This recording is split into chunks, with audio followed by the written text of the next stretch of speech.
ఈ యొక్క విత్తనం డచ్ అగ్రి సీడ్స్ వారి విజేత రకం. ఇది గత సంవత్సరం 2024 సెప్టెంబర్ మొదటి వారంలో నాటుకోవటం జరిగింది. మరి నాటిన దగ్గర నుంచి కాయలు ఉత్పత్తి ప్రారంభమయ్యే దగ్గర నుంచి ధర మార్కెట్లో పతనావస్థలో ఉంది. ఇప్పటికీ 3 విడతల పశువులను అంటే గొర్రెలు మేకలకు ఇవ్వటం జరిగింది.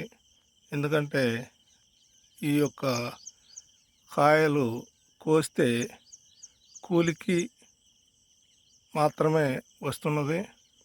కాస్త కూస్తో మరి వేప కషాయము సేంద్రియ వ్యవసాయ పద్ధతుల్లో చేయటం జరిగింది. ఫలితాలు బాగానే ఉన్నాయి, ఉత్పత్తి బాగానే ఉంది.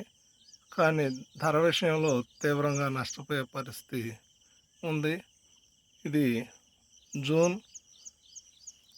13వ తారీఖు ఈ రోజున. మరి ఇందులో 6 నెలలు, అవి 3 9 నెలలు అయినప్పటికీ పంట చాలా లేత వన్నెతో మంచి కాపు కాస్తుంది.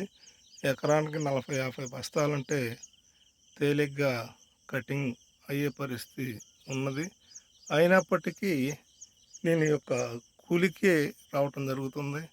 కాస్త కూస్తూ వేప కషాయాలతోటి మరి ఈ యొక్క పైరుకి స్ప్రే చేయటం ద్వారా బాగా మంచి ఫలితాలు అయితే ఉన్నాయి. కాబట్టి ఈ సేంద్రియ కూరగాయల అమ్మకాల కేంద్రాలు కనుక ప్రభుత్వం ఏర్పాటు చేస్తే ఆ యొక్క కేంద్రాల్లో అమ్ముకుంటే ఏదైనా ధర వస్తుందేమో అనేది ఆశిస్తూ ఉన్నాము. ఈ ఫలించాలని కోరుకుంటూ ధన్యవాదాలు. దండా వీరాంజనేయులు, బొబ్బేపల్లి.